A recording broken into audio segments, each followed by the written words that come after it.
최근에 북한에 다녀온 영상, 뭐 모습 사진들을 보면요. 뭔가 평양 같지가 않은 모습들이 있습니다. 물론 리설주가 미니스커트를 입고 유행이 되긴 했지만 실제로 북한 내부에서 공개되는 여성의 사진들 지금 화면에 나오고 있는 모습들인데요.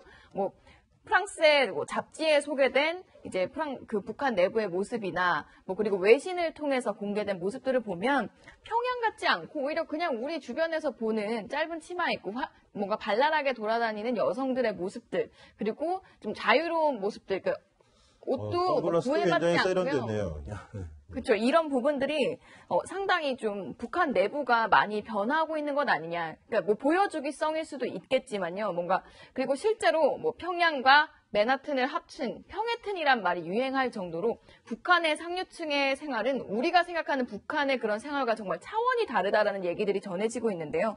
뭐 고급스러운 옷차림 그리고 명품을 드는 건 뭐 말할 바도 아니고 고급 레스토랑에서 서양 음식을 즐기거나 이런 이야기들이 속속 들려오면서 뭔가 경제 사정이 좀 나아져서 이런 것들을 기반으로 확실히 핵미사일 개발에 박차를 가하고 있는 게 아니냐 이런 분석들도 나오고 있습니다. 자, 강민희 교수 조금 전에 북한 여성 의상들 보니까 이게 고유의 체크 무늬가 해외의 명품처럼 보이고 핸드백도 명품 핸드백이고 이런데 자, 이현수 기자 설명했던 평양에 있는 맨하튼 같다. 그래서 평해튼이라는 말이 나오는데 저런 명품들 어디서 구해서 들어가는 거예요? 그러니까 제가 있을 때까지만 해도 저런 명품은 외화 상점, 외화 백화점에서밖에 볼 수가 없었어요. 그런데 지금 최근에 장마당이라는 말은 우리말 시장이죠. 이 시장에 가면 뭐 평양시에 있는 시장은 뭐 엄청나게 큽니다. 우리나라도 아마 그렇게 큰 시장이 있을까 할 정도로 통일거리 시장이라고 상당히 크거든요. 봄처럼 지어놨는데 근데 그런 곳에 가게 되면 돈만 있으면 무엇이든지 다 있다는 정도로 되는 거죠. 그러면 그게 어디서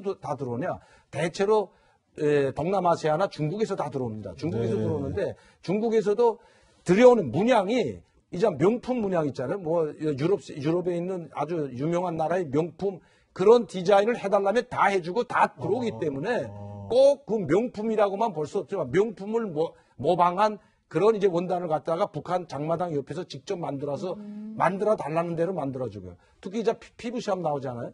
제가 있을 때는 피부샵이 없었어요.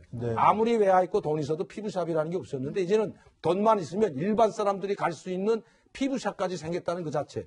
그리고 또 헬스장이 생겼습니다. 다이어트 하겠다는 데 생겼다는 거죠. 그렇죠. 제가 항상 와서 이야기했던 것이 북한은 먹지 못해서 빼빼 마르고 우리는 너무 먹어서 뚱뚱해서 다이어트를 하려고 하고 이런 걸 비교했는데 이제는 평양도 또 평양뿐만 아니고 북한의 뭐 청지나 함흥과 원산 같은 대도시에는 헬스장이 생겨서 다이어트 하는 사람들이 생겼다는 것 자체는 변화가 있다는 거죠. 자, 그런데 우리가 일반적으로 알고 있기에 북한의 평양에서 저렇게 잘 살려면 당의 고위 간부들이나 저렇게 생활하는 거 아니냐 인식을 했었는데 지금 말씀을 듣다 보니까 외화 돈만 있으면 된다라고 말씀하시는데 그렇게 자본주의 사회가 이미 평양에도 물이 들어가 있다라는 건가요? 그러니까 많이 변하고 있습니다, 지금. 우리가 변하는 모습은 우리가 억지로 변하지 않고 있다고 이렇게 말할 수는 없을 것 같습니다. 왜냐하면 최근에 북한에서 저한테 주는 소식통에 의하면 지금 장마당에 가면 돈 많으시면 이자 말씀한 대로 없는 게 없고요. 그리고 돈이 그럼 어디서 나냐? 그렇죠. 돈은 어디서 납니까? 장마당에서 봅니다, 또. 근데 장마당에서 보는데 우리도 잘 알지만 뭐 많은 사람들이 다 장마당을 통해서 먹고 살고 한 끼 걱정하면서 장마당을 통해서 먹는 것도 먹고 살고 있지만 많은 사람들이 반대로 이 장마당을 통해서 많은 돈을 벌고 있다는 거죠. 거기 물건을 대는 사람들.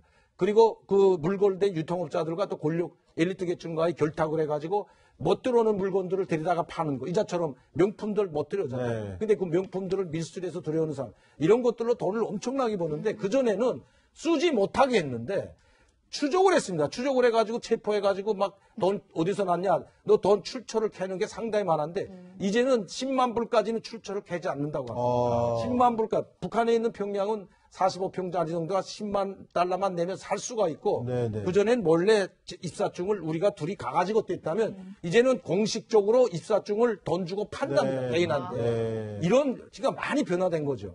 이 한 가지 제가 더 말씀드리면 어느 정도 돈을 많이 벌었냐면 대안시에 있는 남포에 있는 대안시입니다. 남포 평안남도.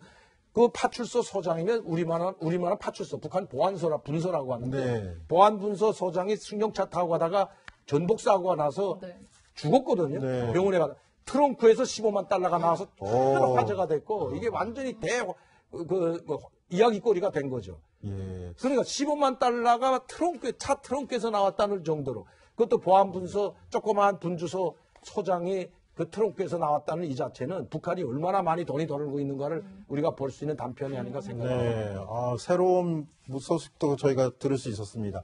예, 북한의 속사정까지 저희가 한번 뒤집어 봤는데요. 정치데스크 60초 후에 돌아오겠습니다.